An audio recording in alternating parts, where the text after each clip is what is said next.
How did these feisty pets come about? Well, this was in my invention notebook. I have a lot of inventions. It's my 25th patent. And I had made a Jekyll and Hyde monster, I called it that, by changing the eyebrows and changing the expression with just a little bit of motion, right? Mechanical motion. And I called it Jekyll and Hyde monster. It wasn't that great. The expression change was very dramatic. So it sat in my notebook forever, right? And then I was inventing another toy called the Sneakums. It's a little rodent that pops up and scares people. I don't know what it is about me and scaring people, but you know, that's kind of the way I roll, I guess. I had raided all the plush from all the trade shows that I was going to. And then my office was full of them, thousands of them, right?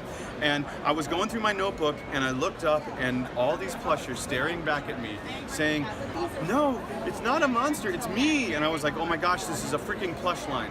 And as soon as I said it's a plush line, I went to this top of the list and I did nothing but develop the Feisty Pets. All kinds of different characters, all kinds of expressions. And then once we launched it at New York, all the buyers were like, oh my gosh, that's terrible. I would never buy that thing. It's going to scare the kids, you know.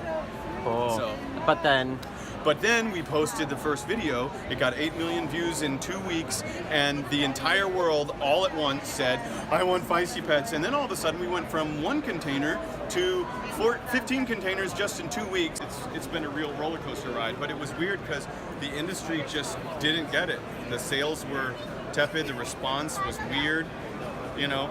And they thought, and the funny thing is that a year into it, I had only seen kids laugh at it, but some woman showed her kid, and her kid was absolutely terrified. Okay, and it just scared him to death. It was the unicorn. Scared him to death. We right? love the unicorn. She posted it on Facebook. It got 110 million views in 2 days, and that scaring the kid sold more Feisty Pets because it scared a kid than all the rest of the videos put together. So, and then we started Feisty Films, which we post an episode every 2 weeks, and the Feisty Films has gotten tens of millions of hits. It was immediately a hit right away, and I just do that with my kids and their friends, and we film every day. And family project. Yep, family project, absolutely. And so, and the Feisty Films is what's making it continue to have legs. Because, you know, or else it would just be plush. So with these changing of expressions, you can tell tons of stories. They get angry, they stick their tongue out. We have a doofus one that looks like it's stupid, you know. The zoos and aquariums buyer, I have a huge business with zoos and aquariums because of my air swimmers, right? And so I told the buyer, look, I've got the best zoo and aquarium thing of all time. I got Feisty Pets. They came and they were like, we can't sell anything that's mean. We can only sell, it's like against our charter. We have to sell only cute things for animals, right? This was the first trade show, and so I'm like, oh my gosh, well, there goes $1 million order right there, right?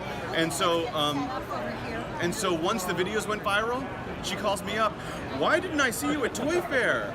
Oh my gosh, these things are hysterical. You know, we'll take a container of them. Where's the border between scaring kids and giving them a good laugh? I mean, well, that's a good question. I mean, we flirt with that border all the time.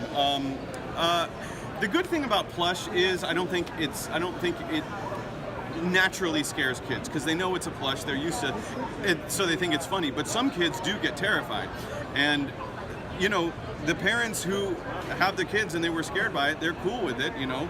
Right. So it's only the buyers that were like, no, that's wrong. We always run the line. We push the line with Feisty Films. They're very edgy. It doesn't seem like plush should be doing this. Like the very first episode, we had one where one of them gets pulled over, and the cop comes and says, you know, you have to have 2 people to be in the carpool lane, and the cat with the evil grin goes, check the trunk. It gets dark, and we have one of the most favorite Feisty Films is called Dumb Ways to Die. There's a song called Dumb Ways to Die. Have you ever heard it? And And we realized over the course of many Feisty films, we had killed so many Feisty pets, and like exploding into trees and just in crazy ways. And we made a whole song, Dumb Ways to Die, just listing all the ways that Feisty pets have died. It's kind of like Wile E. Coyote, you know. You know that the dude is going to die.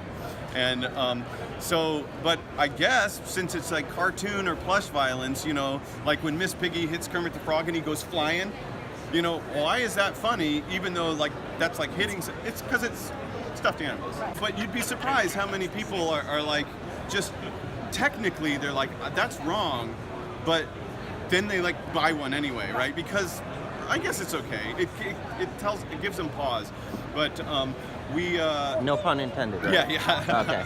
The kids absolutely love it, and every time we've gone, we said, "Can we do that?" No, but we did it anyway. We never get any pushback. Of course not. Sammy Sucker Punch, his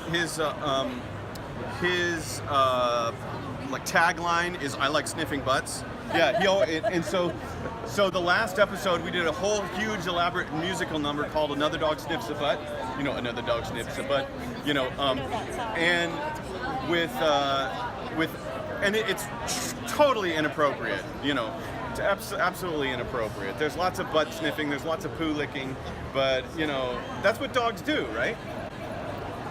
So the kids really love it, and the parents are kind of mortified.